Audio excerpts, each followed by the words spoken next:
Bonjour à tous, bonjour François Bayrou. Bonjour. On va venir dans un instant effectivement à cette question des parrainages pour la présidentielle, mais d'abord un mot sur l'information de la nuit, puisqu'on l'a appris en plein milieu de la nuit. Joe Biden et Vladimir Poutine acceptent l'idée d'un sommet sur l'Ukraine qui a été proposé par Emmanuel Macron.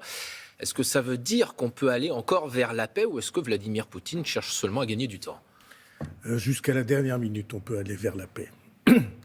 Une paix qui ne soit pas un renoncement, qui ne soit pas un recul. Mais vous voyez bien que le rôle clé du président de la République française, qui réussit en travaillant, alors sans se laisser décourager une seule minute, à rapprocher les points de vue de ces deux géants politiques qui sont d'une certaine manière dans un engrenage. Alors c'est tout à fait important, c'est tout à fait essentiel. Et on voit que quand l'Europe a un leader, un responsable, capable de s'adresser aux deux, sans se laisser entraîner d'un côté ou de l'autre, alors tout d'un coup, on voit que sa voix peut être entendue. Il ne faut pas sanctionner d'ores et déjà la Russie pour dissuader Vladimir Poutine d'envahir l'Ukraine ? Toute chance de sécurisation de cette région doit être saisie. Si jamais il y avait des débordements, invasions, attaques, agressions, alors évidemment les sanctions seraient justifiées, peut-être pas seulement les sanctions, mais des blocages qui mettraient en difficulté la Russie et son chef. Mais tant qu'il y a une chance, Emmanuel Macron est déterminé à la saisir. Et il a raison de le faire, et on voit que ça paye. Et alors, on voit aussi l'immense avantage de l'indépendance. Si vous regardez l'élection présidentielle, il y a des candidats qui sont très nombreux, très proches de Poutine, très admiratifs et d'une certaine manière... Vous pensez à qui ? Vous chercherez, je suis sûr Marine que vous Le allez Pen. trouver beaucoup. Valérie Pécresse ? Nombreux. Mais cette indépendance à l'égard des deux blocs en affrontement, c'est absolument précieux. Et c'est le rôle de l'Europe. L'Europe, sa vocation, elle, qui n'est pas une puissance qui a envie de dominer ou d'agresser les autres. Le rôle absolument précieux qu'elle tient se manifeste aujourd'hui. Qui aurait dit qu'on pouvait amener autour de la table ces deux présidents ? Alors, vous évoquiez à l'instant les candidats à l'élection présidentielle. Ils ont moins de 2 semaines désormais pour pouvoir recueillir les 500 parrainages nécessaires pour se présenter. Marine Le Pen, Éric Zemmour, Jean-Luc Mélenchon disent qu'ils ne les ont pas. Vous avez lancé l'idée d'une banque des parrainages pour aider les candidats qui font de plus de 10% dans les sondages à obtenir ces parrainages. Où est-ce que vous en êtes ? Combien vous en avez dans votre banque de ces parrainages ? Plusieurs dizaines, 80 peut-être, quelque chose de cet ordre, mais parce qu'on n'a pas encore fait le mouvement de communication nécessaire. Quelle est la situation ? Ils bluffent ou pas ? Non. La situation est que nous avons 3 candidats majeurs de cette élection, au-dessus de 10% et même qui atteignent 15%, ce qui veut dire 4 ou 5 millions d'intentions de vote qui n'ont pas les parrainages. Autrefois, on disait ils bluffent. Ils bluffent pas, ils n'ont pas les parrainages. S'ils ne peuvent pas se présenter, qu'est-ce qu'on risque ? Et s'ils n'ont pas les parrainages, ils ne peuvent pas se présenter. Et je vous demande de penser à ce que serait la situation de la démocratie française et de l'élection présidentielle si des candidats majeurs ne pouvaient pas se présenter à cette élection. Ce serait quoi la situation ? Et je vous assure que je ne partage pas leurs idées. Or, pourquoi n'ont-ils pas les parrainages ? Parce que beaucoup de maires craignent que leur signature, aux yeux de leurs concitoyens, vale soutien. C'est ça la difficulté. Et c'est la raison pour laquelle nous avons proposé ce collectif. Il suffit de taper Notre démocratie en un seul mot, notredémocratie.fr. Et à ce moment-là, vous pouvez participer à ce collectif. Et ce collectif, il garantit une chose essentielle, c'est que nous apporterons l'assurance auprès des électeurs que ces signatures ne sont pas des soutiens, qu'elles sont transpartisanes, objectives. On peut tout à fait se battre contre des idées et en même temps ne pas accepter que les candidats qui les portent soient exclus de cette élection. Vous évoquez un tsunami démocratique si ces candidats ne pouvaient pas se présenter. Mais vous voyez bien de quoi il s'agit aujourd'hui dans l'opinion des Français et des citoyens.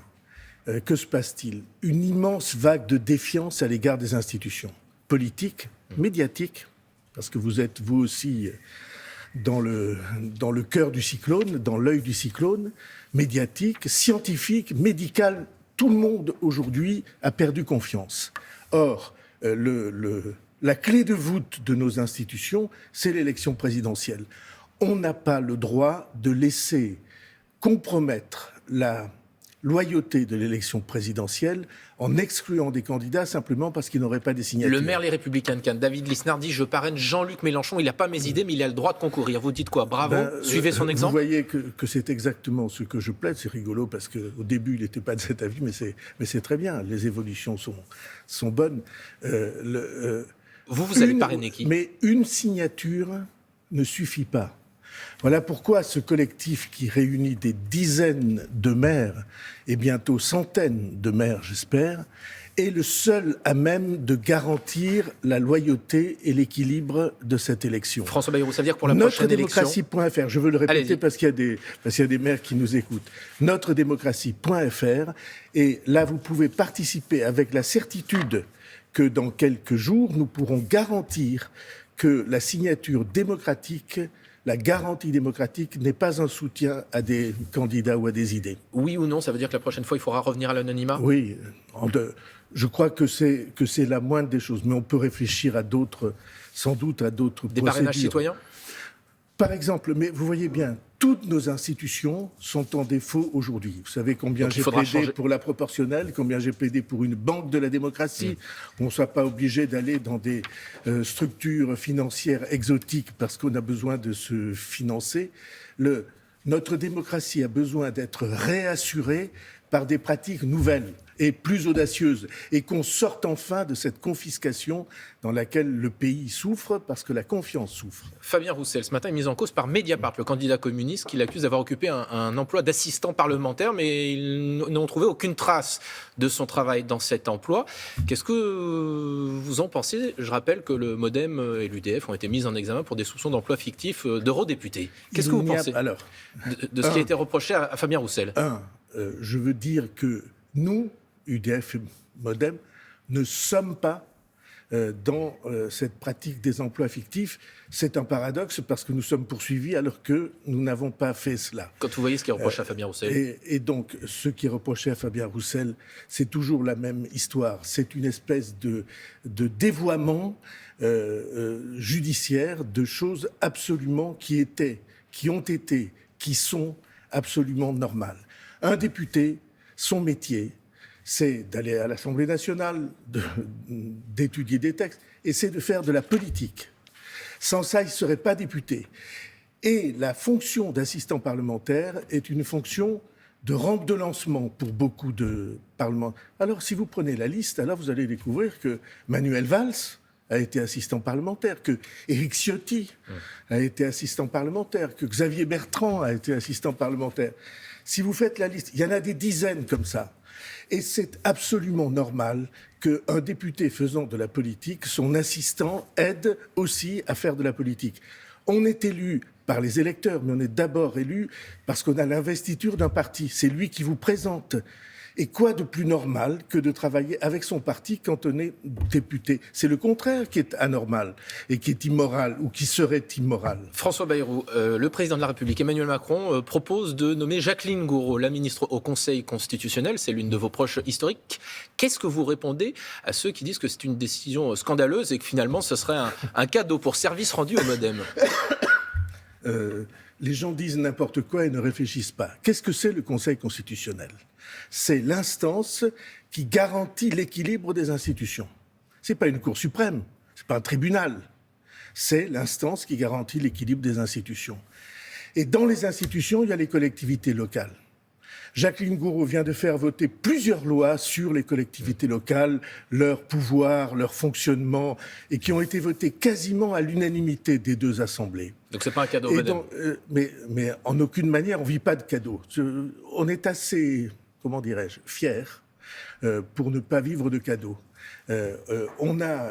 C'est une ministre Jacqueline Gourault, qui s'est imposée aux yeux de tous, aux yeux des élus locaux et aux yeux de l'État.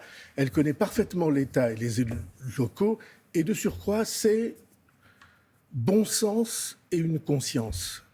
Et je trouve que, pour une fois, sortir du moule habituel de la très haute fonction publique avec lequel on vit dans notre pays, pour mettre quelqu'un de terrain qui a fait ses preuves comme élu local, comme élu national, elle a été vice-présidente du Sénat, ben je trouve que c'est une formidable idée, c'est un renouvellement de nos institutions, retrouvant le sens de ce qu'est réellement le Conseil constitutionnel, ce garant de l'équilibre de nos institutions. Merci beaucoup François Bayrou, c'est à vous Thomas.